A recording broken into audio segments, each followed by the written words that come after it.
Timnas Indonesia makin panas. Naturalisasi Dean James sudah hampir kelar, dan dia langsung berjanji akan membawa Garuda ke Piala Dunia. Tapi di sisi lain, ada kabar buruk. Ragnar Oratmangoen absen lawan Australia. Sementara Rafael Struijk malah menghilang dari skuad Brisbane Roar. Gak cuma itu, Bahrain juga baru aja ngumumin 26 pemain buat menghadapi Indonesia. Siapa aja mereka? Seberapa kuat lawan kita di kualifikasi Piala Dunia? Semua bakal kita bahas di video ini. Jadi, pastikan kalian nonton sampai akhir, karena ada banyak info penting yang sayang kalau dilewatkan. Proses naturalisasi Dean James akhirnya mencapai titik terang.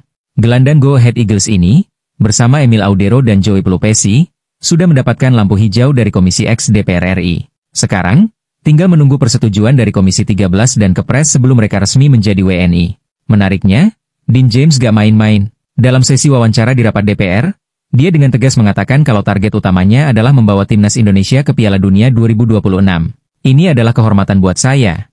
Dan saya yakin Indonesia bisa lolos ke Piala Dunia, kata Dean dengan penuh percaya diri. Dean James bukan pemain sembarangan. Di Go Ahead Eagles, dia dikenal sebagai gelandang box-to-box yang aktif dalam bertahan maupun menyerang.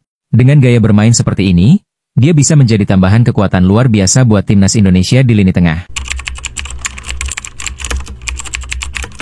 Sementara itu, lawan kita, Bahrain, sudah merilis daftar 26 pemain untuk menghadapi Indonesia dan Jepang di lanjutan ronde ketiga kualifikasi Piala Dunia 2026.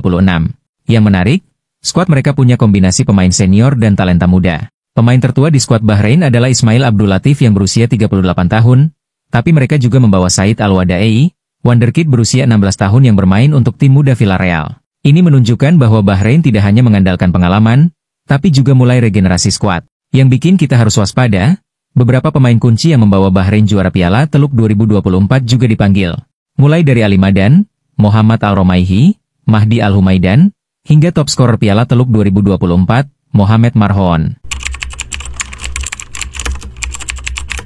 Nah, ini kabar yang kurang mengenakan buat Timnas Indonesia. Ragnar Oratmangoen dipastikan absen saat menghadapi Australia akibat akumulasi kartu kuning. Padahal, peran Oratmangoen di sayap sangat vital. 1. Egy Maulana Fikri lagi gacor di Liga 1, mencetak 11 gol dan 4 assist bersama Dewa United. 2. Ula Romeni, striker Oxford United yang juga bisa bermain sebagai winger. 3. Ramadan Sananta, striker murni, tapi bisa jadi opsi jika Romeni dimainkan di sayap. Ada yang sadar kalau Rafael Struijk udah lama gak muncul di lapangan?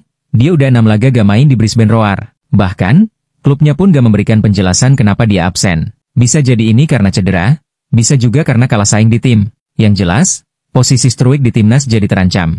Patrick Kluivert pasti lebih memilih pemain yang aktif bermain di klubnya. Gila, makin panas aja nih kabar soal Timnas Indonesia. Naturalisasi jalan terus, lawan berat udah siap, tapi di sisi lain kita juga harus kehilangan beberapa pemain kunci. Gimana menurut kalian? Apakah Timnas Indonesia bisa menang lawan Bahrain dan Australia? Dan apakah Dean James bisa jadi pemain kunci buat Garuda? Tulis pendapat kalian di kolom komentar. Jangan lupa like video ini, subscribe biar gak ketinggalan update terbaru seputar Timnas Garuda, dan nyalakan lonceng notifikasi. Sampai jumpa di video selanjutnya.